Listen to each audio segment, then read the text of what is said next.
Slash, your horror movie podcast. All right, Hackstab Slash. Welcome back. I am Hacky. This dude right here. What are you talking about, huh? Let's go. Just Justin. Jumpin' Jay. Jumpin' Jay. You gave yourself a nickname. We're going to run with it. That? We're doing Fear Street 1666. And this was my choice. And we're wrapping up this trilogy before we find time to cover Prom Queen. Justin, had you ever seen this before? I have, and just before we get into it, it's just personal preference. I don't like 16th century horror. I don't like it. I can't get into it. I don't like I got that in my final notes too. I was like, I fucking hate witchy horror. I just want to say that before that, like, we're going to get into this movie and we'll see if I come around. But just personal preference, I don't like the 16th century kind of horror. It kind of takes me out. But we'll see if this movie can maybe suck me back in. We'll talk about it. All right. So we're going to kick this off. We're just going to dive right into it because just like every other movie, you get like a 3-minute recap of what has happened in the previous movies leading up to this point. And just like Bill and Ted's Wild Adventure, Dina and Josh found themselves transported through space and time. We journey back to 1666, where showers run cold, milk spoils fast, and bacon is homegrown. Dina has now become Sarah Fuhr, and she finds herself helping a pig give birth with no stillborns, and she's defined as a true miracle worker. Midday now, and Sarah is making her way downtown, walking fast, faces pass, and she's biller bound. That played in my head as she was walking down the street. As she's walking down there through During this walk, we also find out that in 1666, even the kids had their own cool lingo, because apparently a full moon rises before nightfall. It's a good night to enjoy the fruits of the land. Just means, hey, party in the woods. We're going to have a fire, and you should probably bring your own booze. Thomas, the local buffoon, stumbles out of the shitter and starts rambling nonsense to Sarah. And it's just an absolute uncomfortable encounter between the two. However, she does venture on. She goes over the river and through the woods to Solomon's house we go. She gives him a piggy, and you can tell Sarah has just a genuinely good heart because this poor man has not only lost his child, but he's also lost his wife. And just the presence she brings to this man's house, like you can feel like a weight has been lifted. She even jokes around, Justin. She's like, yeah, we're practically married. Like, I don't know if you've heard that. And he's like, Sarah and the girls now, it's nightfall, and Sarah and the girls start to trek through these woods to Widow Mary's place of residence for some berries to take to their party. The witch does catch Sarah, who's peeking in her witchcraft novel. And it all but scares the life out of Sarah. And these girls are just like, fuck this. We're running. We're out of here. Adios, bon voyage, good night. The full moon has risen, and it's party time now. These kids are popping berries like it's Molly, and they're sipping like it's scissor. The night starts to get wild right up until Caleb, the fucking local creep, gets pretty handsy with Hannah. And Sarah just ain't having any of that. She breaks it up. Sarah and Hannah decide to go off on their own. And let's just say they explore their innermost feelings for one another before being spooked as if someone in the woods is watching them. It's morning time, and the settlement is virtually turned upside down. We get Pastor Miller is mumbling some kind of nonsense, and he's in like a trance. We see all the fruit in the town has gone rotten. Our mother Piggy has decided to eat all her piglets for bacon breakfast. This town is just flush with rumors of Sarah and Hannah and their nighttime tomfoolery. The whole time, dude, this scene shows us how easily this town can be manipulated when tough times are like presented to them. Because we see like small groups of people starting to form around Thomas, and he's speaking these words like they're coming from God. Like you're taking everything this guy says wholeheartedly, and he's the local town drunk. This man does not have he's not even clean. He's disgusting. He's got black teeth. He's rambling like a madman. He probably still smells of booze from fucking 1665. Like, it's just an absolute disaster right now. And people are like hanging on to his every word. Solomon comes into town now, and he gives a gesture of thanks to Sarah for his little piglet. And she confides in him everything that's going on and everything that's going wrong in this town right now. Solomon does kind of give you like a I'm a solid stand-up guy feelings Mm. right now because he's fully understanding and he seems to have Sarah's best interest at heart. And like she even confides in him, like, hey, maybe something happened between me and Hannah that could be causing this. And he's like, don't worry about it. He's like, you're a good person. He's like, you, in order to attract the devil, Mm. you literally have to hold your hand out for him to grab. Like, you have to invite him in, Yeah, like go he's look some for sort it. of a vampire. This town goes into like full panic. And the pastor, he's taken all the town's children and locked them inside the meeting house with him. Solomon and a couple other guys forcefully break their way into this meeting house and they see the pastor just tapping something and he's rambling. He's just gone absolutely mad at this point. And Cyrus looks up at Solomon and he says, I can see now. I can see everything. And he's not only gouged his own eyes out, but he has literally taken all of the children and gouged their fucking eyes out. Holy shit, dude. Like, This scene, man, wow. dude. Like, I feel like from right now, like this movie picks. I don't know if we're like 30 minutes into the movie or whatever, but like, soon as the scene hits, man, this shit just like it turns up. Like, it gets wild. It gets Oh, this scene insane. was disturbing, Because this so this whole disturbing. town, dude, they just flood in right behind Solomon, and they're trying to keep them out, and they're all seeing their kids, and they don't know what's going on, and no one's like paying any mind to the pastor, like he's still done nothing wrong, and then he goes to attack Sarah, and Solomon takes a pitchfork and fucking puts this dude out of his misery, to which the town starts pointing out witchcraft. Like this man has lost his mind and murdered all these children and you're gonna tell me that no, he's a good man. He's been possessed by witchcraft. Someone did this to him to make him do this to the like, get the fuck out of here. This man has literally gone off the deep end. The whole town now is back in the meeting house, and they are demanding someone pay for the pastor's crimes. That someone else cursed their lands because everything outside of this union settlement seems to be fine. They're walking around at night and they're marking doors with blood. They're checking their children viciously, I might add, for what they call the devil's mark. Solomon almost talks this Yep. town down and like back to their senses before creepy ass Caleb gets up and he spins what he did to Hannah into some kind of demon night. He says like, "Oh, I was sleeping peacefully and she awoken me. She was naked. She brought me to the woods, and it wasn't just one of them. I saw two women laying with the devil that night." And the whole town is like, "Who were they? Like, tell us more. We need to know." And he Yeah, just goes, "Yeah, it was." way to spin a story. Yeah, and then he follows it up to he's like, it's Dog. Sarah Fuhr and Hannah Miller. I saw them lay with the devil. And he gets this entire town to turn on these girls because all these trustworthy townsmen get up to this altar and they're like, yeah, I saw it too. No, the fuck you didn't.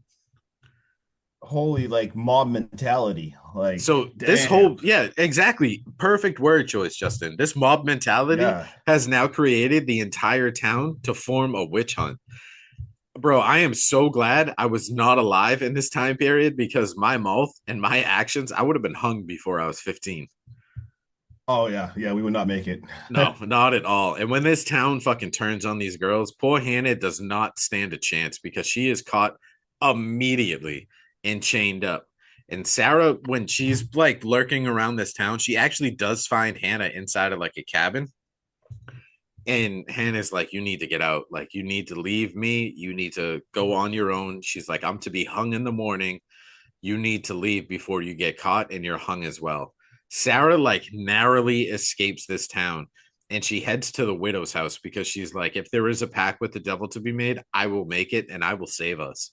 Like, she's doing this seemingly for the right reasons. So I'm like, holy shit, like, this is where it all turns. She starts to, like, just make her way through these woods and like you could just feel the tension right now, Justin. And she does show up to Oh this yeah. widow's house, but she finds the widow dead, throat Yeah. slashed, Justin's favorite kind of kill. Right. And the book that she needs, it's gone. And she's just in an absolute panic and she's sprinting through these woods and she finds her way to Solomon's house. She's banging on this door and Solomon wants nothing to do with it because he thinks it's Caleb. He's like, I'm done with this shit. Like, stay the fuck away from me. Eventually, though, he does open the door and lets Sarah in. And Sarah tells him everything. She lays this all out on the table. She tells him both the book is gone and the widow is dead. And she thinks someone in this town has struck a deal with the devil in exchange for their town. Like the town is now being sacrificed, and whoever struck this deal is going to get power or something. And dude, he's like, I believe you. I believe something is going on. And just as he's ready to tell her something, we hear banging on the door, and it's Caleb. He shows up with a mob and demands to search Solomon's house. After he forced his way in, and we get some skillful hiding by Sarah, they turn Caleb and this mob turn up empty-handed, and Solomon literally throws him out the front door in his ass. Oh I yeah, love get that out, part. Yeah, see you later, get buddy. out. Like the only thing that would have made that little scene better is if he kicked him. Right? Yeah. Sarah, however, when she's hiding, she does find a certain kind of room in Solomon's basement. In my mind, literally goes, "Holy shit, are you kidding me right now? The witch's house in 1978 that Alice and Cindy find isn't a witch's house. It didn't even belong to Sarah Fier. It's fucking Solomon Good's house, and he's the fucker who made this deal with the devil. Like, are you kidding me? Holy Uh, shit." Like the first time I saw uh, this movie, Justin, I was like, everything just spun around really fast. Solomon it, felt like it was the only guy I could trust.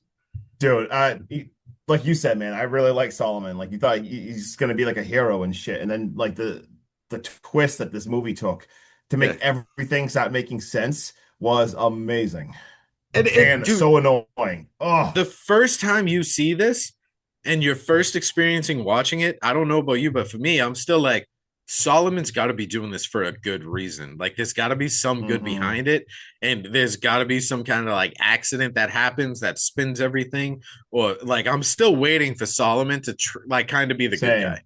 because I even still Nick wasn't sold. I in was waiting. the newer movies, I'm still like, this dude's a good guy. He just doesn't know how to handle this. Like, that's what my brain is telling me. No, But same page, 100% and same page. this instantly goes into Solomon performing this pact with the devil and killing the widow. And he's even reading off all the demon names. And when it comes back to him and Sarah in this room, it seems like he wants to try and explain everything to Sarah and help her understand why he's chosen this path, and to like almost bring her in on it. And like, yeah, hey, you can be a part of this. You have to hear me out. And Sarah hmm wants nothing to do with this. And Solomon says one person a year is a small price to pay. And Sarah goes, "Yeah, one person a year, bro. He just killed 11 kids. Like That's 12 fucking people, you idiot. This math Cersei ain't in like a mathing." day. So Sarah, like, kind of, she's, you can tell she's fearing for her life right now. Like, she feels like she's going to be a sacrifice or something like that. So she actually gut stabs him, and she takes off running through these caves right into Justin's turn to tell us if this pans out for Sarah or not, because I need to know. We need to know. And I have drank a lot of coffee, so give me 1 second real fast. Dad joke P break of the day, hackstab slash. Why does a chicken coop have two doors? Because if it had four doors, it would be a chicken sedan. All right, let's get into this. Here we go. All right, so we are in the cave systems now, and she is running for her life. She's a little ahead of Solomon, and guess what? She sees sunlight on like a rock wall. So she starts climbing this, and unfortunately, we see Solomon pulls her right down and they wrestle. And then the crazy scene happens where she is stabbed right in the hand, and this friggin' hand comes right off. This is where she loses her hand, where the so-called witch loses her hand. But Sarah is a fighter, man. She literally ties a tourniquet and she continues into the cave, and she actually crawls and like smashes her way through floorboards. And where does she end up? She ends up in the church. And she walks out at the church and she instantly sees Hannah all chained up and ready. And before she can even like do anything, friggin' Solomon captures her right from behind, just comes up there and grabs her. And of course, right away yells, "I found the witch." And dude, this next scene, the imagery of this whole town with the torches all in a row, like walking through the fields to the hanging tree, like will literally just give you chills. And they're out there now. They're to the hanging tree where they hang witches, and Sarah and Hannah are right there. And dude, Sarah She confesses to it all. She says it's all her. This scene is so sad because you know what she's doing. She's saving Hannah. She even says that she bewitched Hannah and like scrambled her brain to like fall in like love with her. And she basically is so she's saving Hannah and like uh and Solomon goes up there, he's like putting the noose around her neck and everything. And she basically tells Solomon this whole entire says the truth will be your curse forever. It will follow you around. It will come out like forever. And you get this whole like vengeance speech. And then unfortunately, she is hanged. When Solomon's getting ready to Yeah. hang her, did you Yeah. still kind of feel like he could come through as some kind of a good guy? Like I was Do expecting something. him to be Like, like, I'm sorry, like for the way this has all turned out. Like I know he can't turn around and face the town because then he's getting hung. But I yeah. was expecting something like a half fucking like help her out with the hanging, like it doesn't work, or like just Pure an evil. apology or just something. You know what I Just mean? But this dude just pure evil. zero guilt in his heart right now. Pure evil. So after this happens, you see her hanged. Town people walk away. Later on, we see Hannah and her friends. They want to give her a proper burial. We see them move the body so nobody knows where. And we even see the rock with the message how the witch like lives forever. We see them like carving like fear on the lock, which we see in the other It's movies. tying everything together. I love this. Yeah, I love it too. It's so good too. And the whole entire time as this is happening, you get a voiceover of the whole entire vengeance thing of Sarah saying how it will like curse forever and everything. And you see as this voiceover is going, you see the red moss growing in the caves. You get flashes of Ziggy from 1978. You get flashes of all the deaths.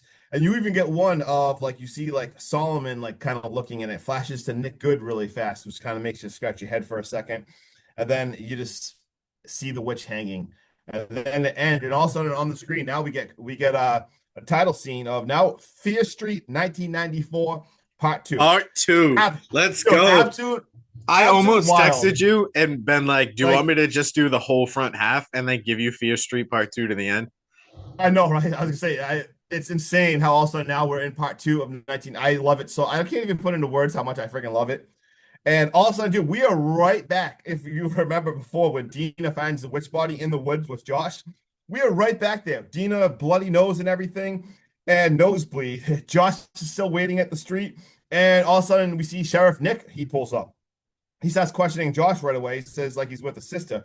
Before like anything could even happen, Dina runs back, grabs Josh, and she's like, "Let's go." They run through the woods, dude. Right away, like you see Nick. Dude, he draws his gun right away, and you're like, "What is even like?" Yeah, he just ready to goes after fucking him. kill these kids. Like, way to Like- take a turn from being the good guy, who's like seemed like he was secretly trying to help, Seriously, to just like, oh, I'm gonna kill these kids so they can't say anything.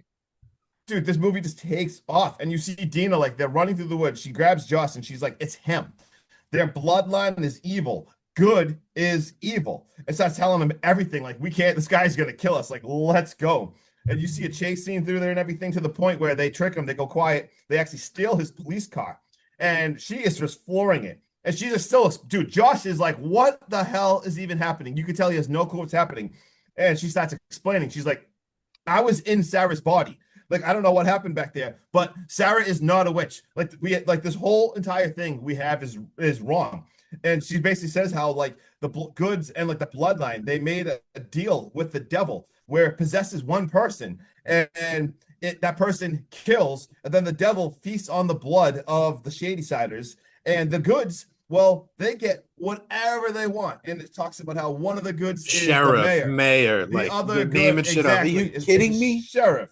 And they basically say, like, look at Sunnyvale. Sunnyvale is perfect. Nothing bad ever happens there. But Shadyside is cursed. Yeah, and we start seeing all these killings, dude. We Every see Alice. single generation. We see them all. We have flashes throughout the whole entire year of all the names on the walls, all the different people. We see everything. Like we see We see Nick Good, each it one all of the comes down to goods Nick Good right saying now. the names too. Like, are you kidding Dude, me? Exactly. Like they're performing the freaking rituals. Like this is so insane, dude. Tying this all together, like, oh my god, my heart was Dude, racing. my heart was racing because Nick Good in 1978, I thought Yeah. was good. Like, he didn't know anything about this. Dude, And then to right? see this wrapped up and to see him down there in like his black robe with the book and all that shit and fucking say Tommy's name. Are you kidding me? It ties so much shit together.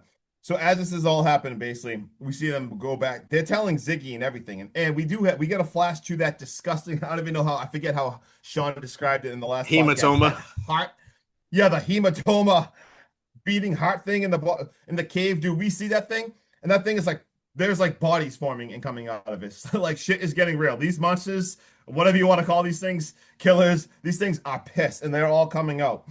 They're telling Ziggy now everything. And she's like, oops, I called Nick and yeah, I told him to come here. So shit. Yeah, he's on his way. We gotta go. Yeah, we gotta go right now. So we see Dina, Josh, and Ziggy, and they still got possessed Sam with them. Don't forget her. They all got him up with a plan. And they're like, we need help and we need to go to the mall. So who did they go and get? They need to go get Martin, the custodian from the This mall. might be my favorite scene in this whole movie.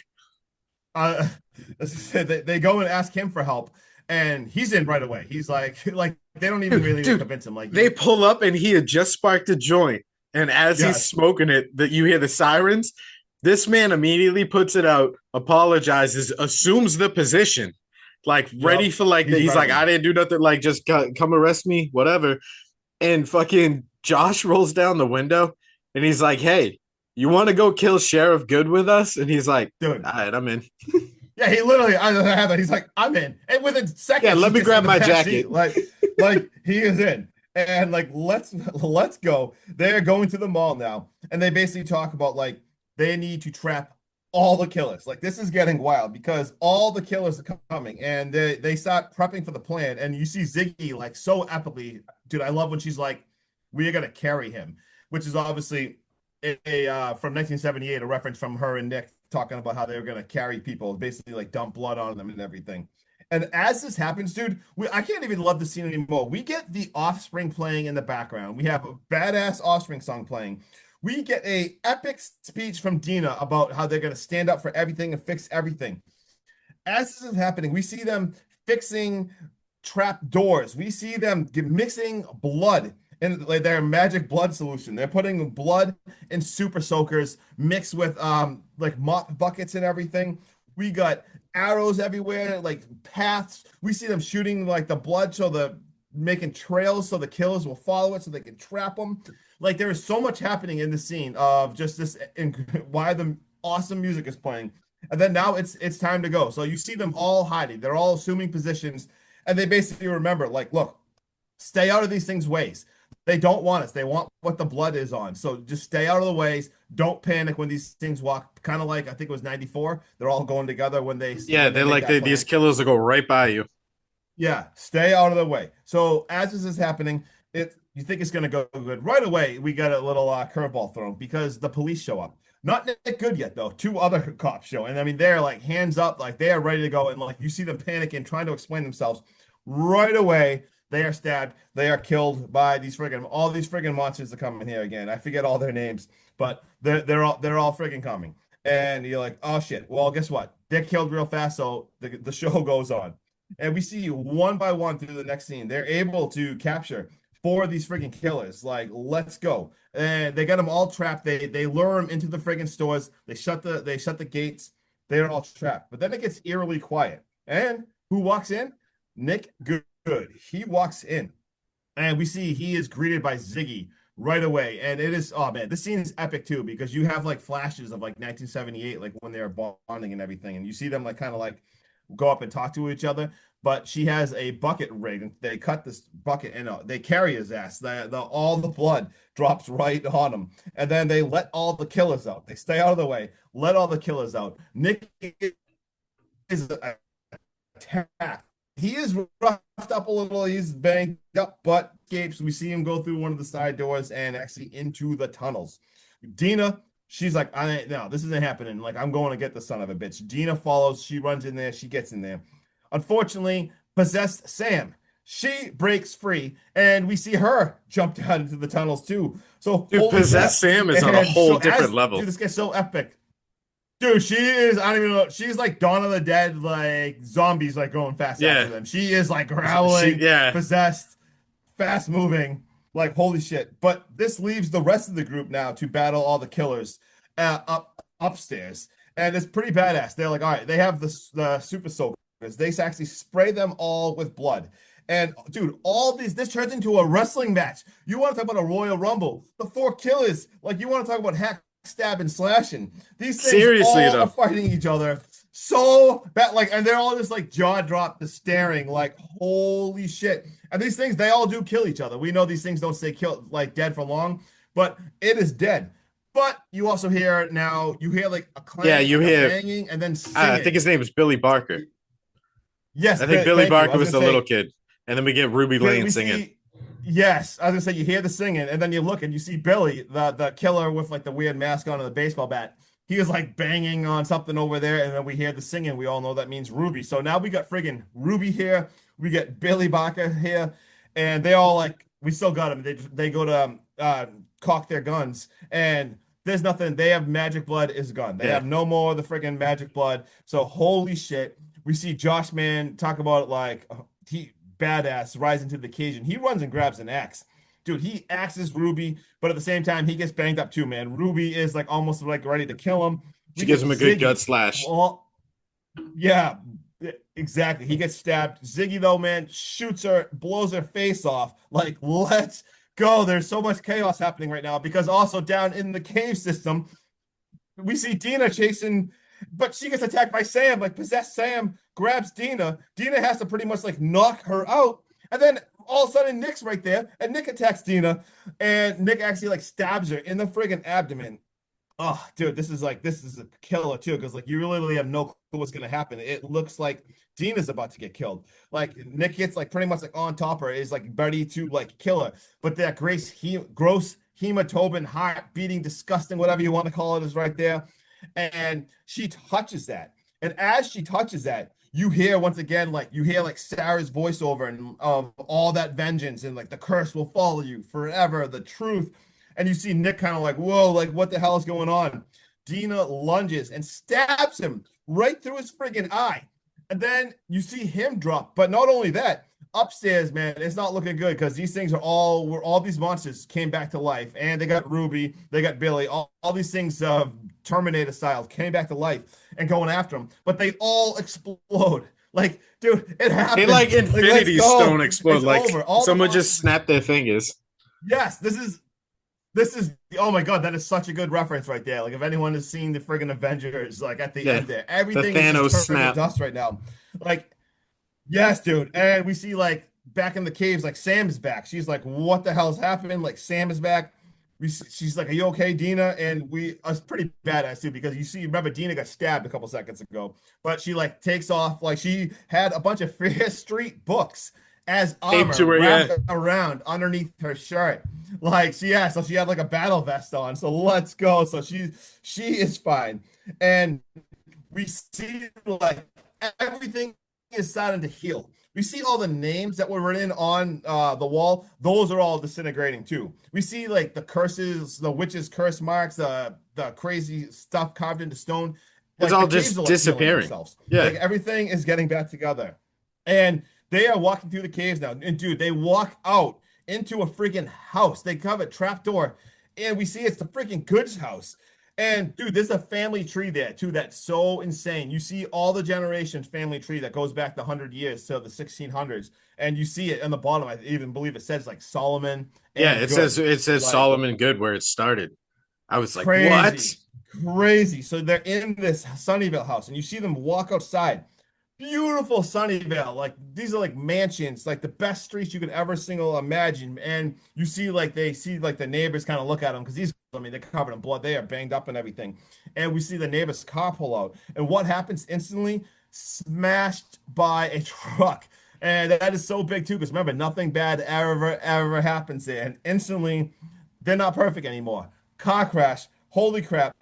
And then we get a flash scene to now all of a sudden we see like Josh is watching TV. It's morning time, and we see like Mayor Good. There's like a reporter's talking to the mayor Good, and he has no knowledge of his evil brother's plan, Nick's being pretty much penned as a serial killer. And you see him. I think they call him the shady side slasher. Shady or something side like slasher that. and everything. Yeah, they penned him a serial killer name. And throughout these next scenes are pretty badass because you see everyone is moving on with life. We actually see like flashes of like what do you call it? Dina driving Josh to school. At school, we see like Martin selling like CD players or something crazy. We see like disc players, like they're telling them they're like way too big or whatever. We see Josh actually meets his online um The like little like the girlfriend or person, his whatever from online the friend chat who he room. always chats with. Yeah, girl, like we see like he meets her. Do we even get a flash scene of Ziggy reuniting with friggin' Mrs. Lane, the nurse from like Nurse 78, and like Lane. handing her a book, like Nurse Lane. We see that happening. Like awesome closure moments too. Like you're like seriously, like that was such an amazing touch. And Gina's like, I got one more thing to do. So you see her driving. And she goes and meets Sam. And she meets Sam on a rock where it even says like the first Shady Side or something, Sarah Fear. We see there's like the red moss all around this friggin' rock. Oh my God. And you see them meet each other there. You see it's just like incredible makeout sessions She for them. brought Like they Burger get King their and they're having a fucking picnic. exactly. They got like a picnic. They got a friggin' just oh man, great closure moments for them. And then we get end credits, but it's not quite over yet. We have a few scenes where basically we almost see scenes of the mall. It does look like the mall's thriving. You just see business is booming, but then you see almost like you go into the caves and you're going through the cave system with the camera, and you see the place where the spells were. It's all like police tape and everything around it, Yeah, they and you got see the evidence book. markers and everything.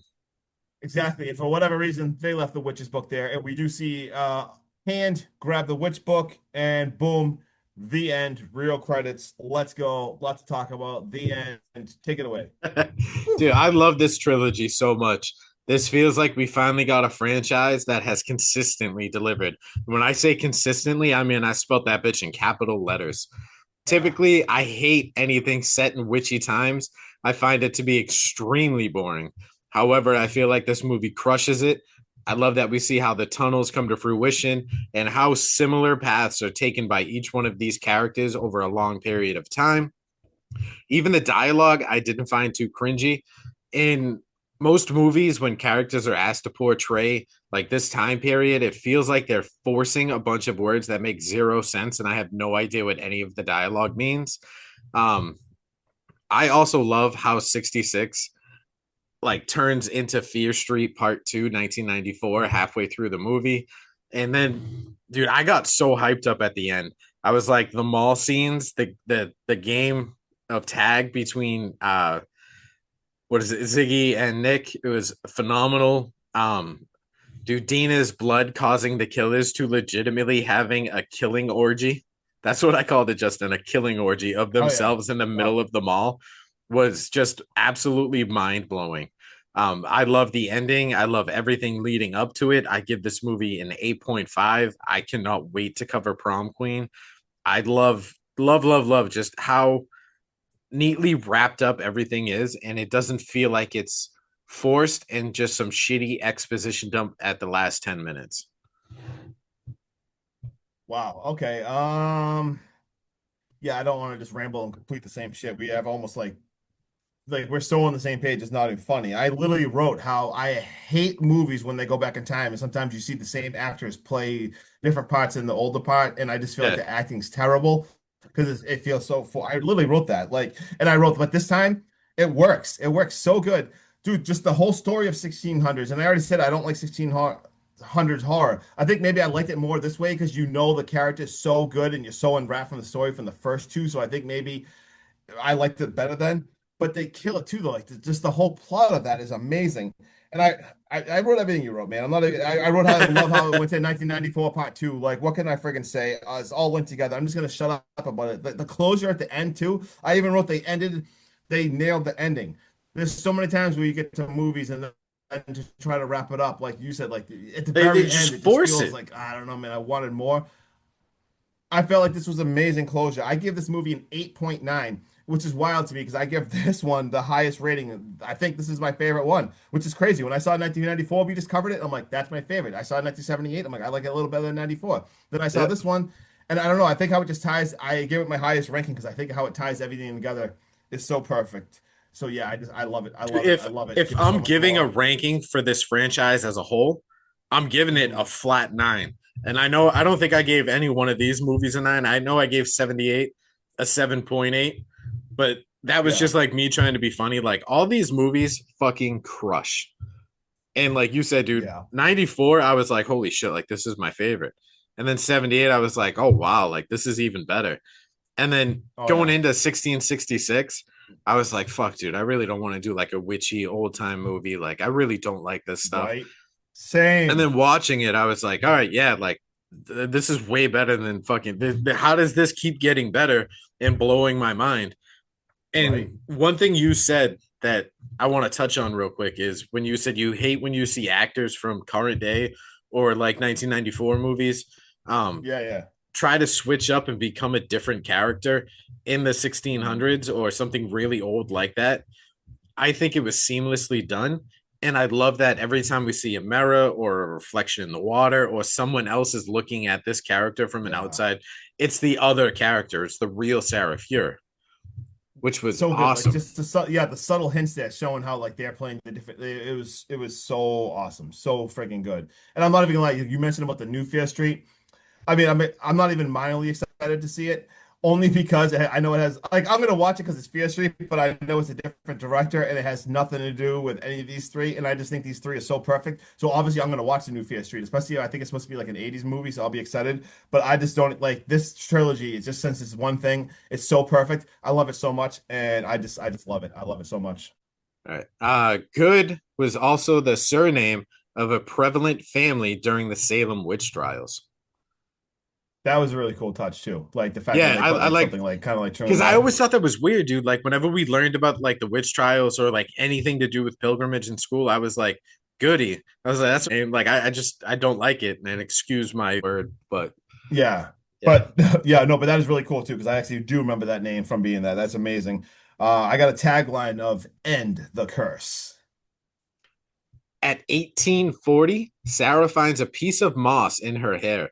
It's the same moss that covers the ground where the outhouse is in 1978, where Sarah's bones are found, and the tree in the mall in 1994. So that moss plays a huge factor because it was, if you watch the movie and you take in like the dialogue, when Hannah gives Sarah that piece of red moss, she's like, "I was dead until this moment. Like you Yeah. breathe life into my soul right now."